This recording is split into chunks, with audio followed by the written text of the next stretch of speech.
박수로 맞아주십시오.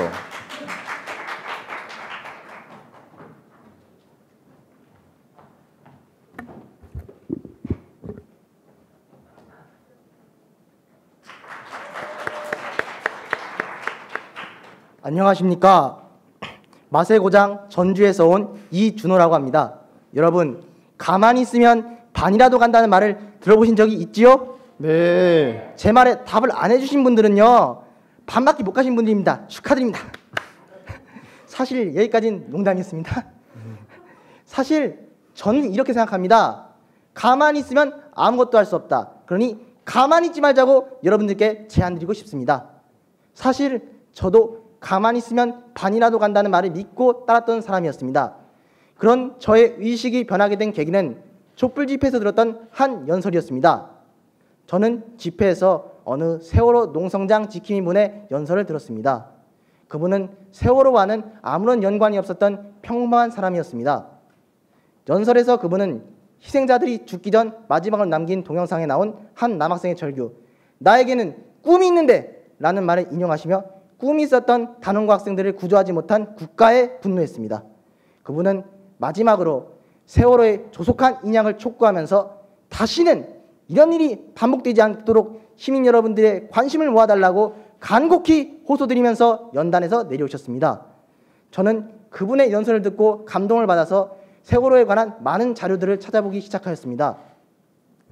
제가 언론을 통해서 보고 있던 것과는 많이 달랐습니다. 저는 그동안 세월호에 대해서 안타까운 사고라고 생각하면서도 정작 이 일이 어떻게 진행되었는가에 대해서는 하나도 몰랐습니다. 심지어는 유가족들이 자식 팔아서 돈 벌려고 한다는 그런 나쁜 생각을 갖기도 했습니다. 그러나 정부의 비협조적인 태도, 비밀스러운 청와대 7시간, 의문스러운 정부의 특조위 방해, 그리고 정부의 여론몰이, 여론공작 등 세월호를 지겹게 만들려는 그러한 공작에 대해서 알게 되었습니다. 그분들은 이에 맞서서 투쟁했습니다.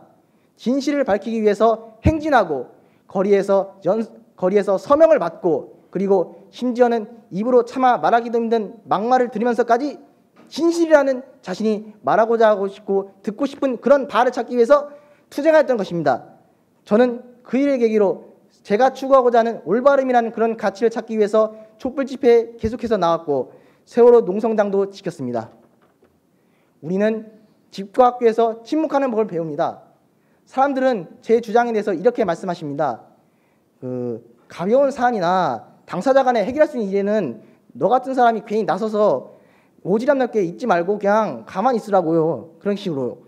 하지만 그렇게 학교에서 배운 것과는 달리 우리는 그렇지 않은 일에서조차 나서지 말라고, 가만히 있으면 반이라도 간다, 그리고 네가 나서봤자 괜히 손해만 본다고, 이런 식으로 말을 하면서 우리는 이렇게 나약해지고 숙이게 됩니다. 즉 모든 일에서 가만히 있게 되는 겁니다. 제가 생각하는 가만히 있지 않는 것, 즉 저항하는 것은 작고 가벼운 일에서부터 시작합니다. 예를 들어서 누군가가 상대방을 비하하고 멸시하는 말을 했을 때 이 말에 대해서 너는 이 말에 대해서 옳지 않다, 이런 식으로 해서 지적을 해주는 것 또한 역시 가만히 있지 않는 것, 즉 저항하는 것입니다. 더 크게 나아가서는 우리 국가나 지역의 일이 내 가치관을 봤을 때 옳지 않다고 생각되면 이에 대해서 항의를 하고 집회를 여는 것 또한 역시 가만히 있지 않는 것입니다. 여러분들이 생각하는 가치관에 따라서 옳지 않다고 생각되는 일이 있으면 가만히 있지 말고 저항하십시오. 물론 처음에는 두려울 수도 있습니다. 어려울 수도 있습니다. 이 말을 하는 저도 마찬가지로 하긴 어려운 일입니다. 하지만 그렇다고 해서 가만히 있다면 상황은 결코 좋아지지도 않고 해결되지도 않습니다. 행동하는 사람만이 현실을 바꿀 수 있습니다. 가만히 있으면 반이라도 간다는 말은 결코 사실이 아닙니다.